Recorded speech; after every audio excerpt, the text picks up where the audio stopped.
84 hours after the Bluebell had sunk, a Greek freighter actually spotted Terry Jo. They were able to see this little girl on a float. On the fifth night of the cruise, Terry Jo was down in the sleeping quarters of the Bluebell when she woke up to the sound of stamping sounds and screaming coming from above. She was so scared about what could be going on up there that at first she didn't do anything. But eventually she summoned the courage, got out of her bunk, and she kind of slowly made her way up the stairs and poked her head out onto the deck. And immediately she sees that her family is lying on the ground. They're all deceased. As Terry Jo is frozen in terror, Julian Harvey comes running up to her and tells her to go back down into the sleeping quarters. But as she's sitting there, she sees that water is flooding into the Bluebell. She can't stay down here or she's gonna drown. So Terry Jo goes back up the steps, she goes onto the main deck, and she sees Julian Harvey, who's standing over the edge of the boat, and she yells to him and says, "Are we sinking?" And he looks at her and he just says, "Yes." And then he promptly jumps over the railing and swims to the lifeboat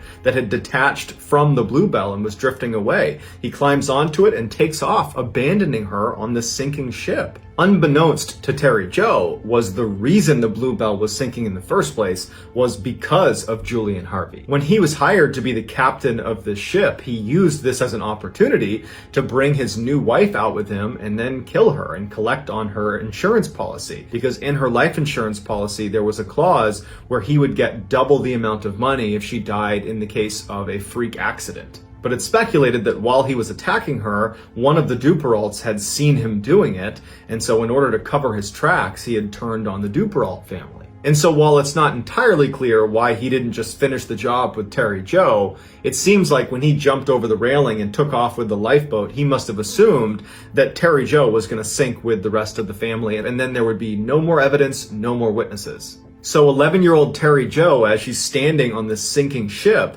she snaps into action. She remembers seeing a cork float that was pinned up against one of the walls of the ship, and she runs over and she undoes it, she puts it on the water, she climbs on top of it just as the Bluebell sinks under the surface of the water and disappears. And so now she's just stranded out in the middle of the ocean. She's got no food, no water, no shelter from the sun on this little dinky cork float. Over the next couple of days, as she drifted along aimlessly in the ocean, her cork float would begin to disintegrate, and she would have to start positioning her body on the float so there wasn't much weight on it because it was basically beginning to sink.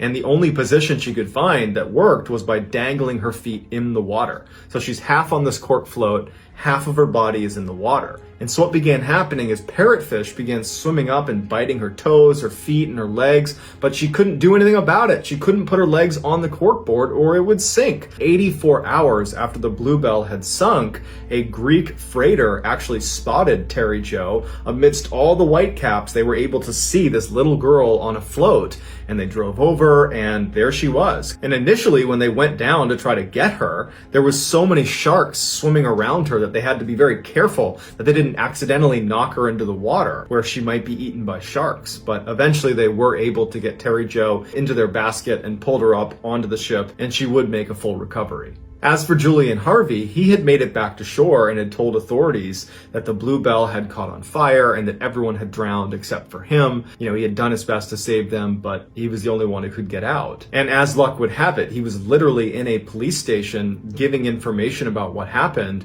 when the police were informed that Terry Jo had survived. And the police, they turned to Julian and they say, "Terry Jo survived. She's in the hospital. She's going to make a recovery." And Julian was said to have gone totally ashen in the face and then kind of composed himself and said, "Why, that's wonderful." Julian quickly excused himself and fled to a Miami hotel, and the next day he was found dead in his hotel room. This is the picture of Terry Jo that was taken by one of the Greek sailors right when they pulled up alongside her before they pulled her onto their ship. This image would soon appear in publications all over the world. Despite Terry Jo's horrifying ordeal, she would go on to live a very normal life and would have 6 children of her own. Just know that I really appreciate your support, and until next time, guys, that's going to do it. See ya.